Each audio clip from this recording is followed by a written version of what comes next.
Motif oknum ASN BKD aniaya anak magang alumni IPDN hingga pingsan, ini penjelasan Pemprov Lampung. Terungkap motif oknum aparatur sipil negara atau ASN BKD aniaya anak magang alumni IPDN hingga pingsan. Seperti diketahui, aksi penganiayaan diduga dilakukan seorang ASN di Lampung kepada 5 juniornya tengah viral di media sosial. Pemerintah Provinsi Lampung menanggapi terkait kasus penganiayaan yang dilakukan oleh oknum ASN BKD kepada anak magang. PLH Kadiskominfotik Lampung Ahmad Saifullah mengatakan akan kooperatif dalam penegakan hukum kasus dugaan penganiayaan alumni IPDN di kantor BKD. Saya bersama dengan Kepala BKD Lampung Mary Harikasari dan Kadisdikbud Lampung Sulpakar yang juga PJ Bupati turun untuk mencari informasi kebenarannya tersebut. Ucap Ahmad dilansir tribunlampung.com pada Kamis 10 Agustus 2023. Menurut Ahmad, kejadian ini merupakan suatu musibah dan pihaknya tidak menyangka kalau korban masuk rumah sakit dan telah ditangani dengan baik sesuai dengan prosedur, jelas dia. Sementara terkait penyebab atau indikasi dari kejadian tersebut, Ahmad mengaku dari oknum diduga pemukul tidak secara detail menjelaskan kepadanya. Namun pelaku mengatakan kepadanya hal tersebut dilakukannya karena pembinaan dengan push up. Pelaku kepada kami mengatakan hal tersebut dilakukan karena pembinaan dengan push up, beber dia.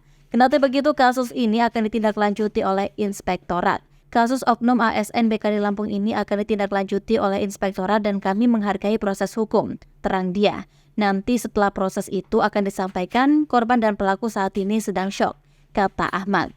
Penjelasan Kepala BKD. Kepala Badan Kepegawaian Daerah Lampung Mary Harikasari buka suara soal kasus dugaan penganiayaan yang dilakukan bawahannya.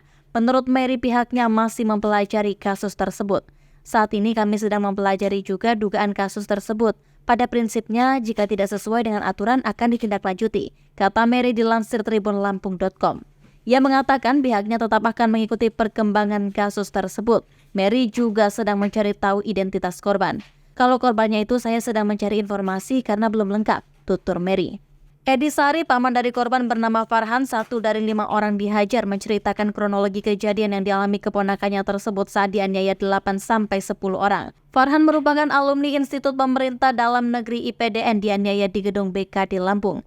Jadi berdasarkan cerita dari ponakan saya, ada 6 orang yang berada di dalam gedung BKD Lampung, terdiri dari 5 laki-laki dan 1 perempuan, kata Edi Sari. Ia mengatakan alumni IPDN perempuan disuruh pulang, sedangkan 5 orang ditahan di dalam ruangan.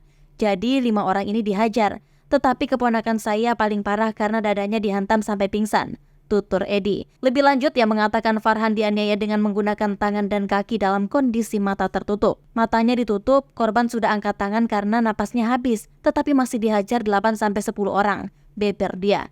Ia mengatakan selepas lulus dari PDN, korban bersama rekan-rekannya sedang magang di kantor BKD Lampung. Jadi keponakan saya ini lagi magang lebih kurang baru 1 minggu, pungkas dia.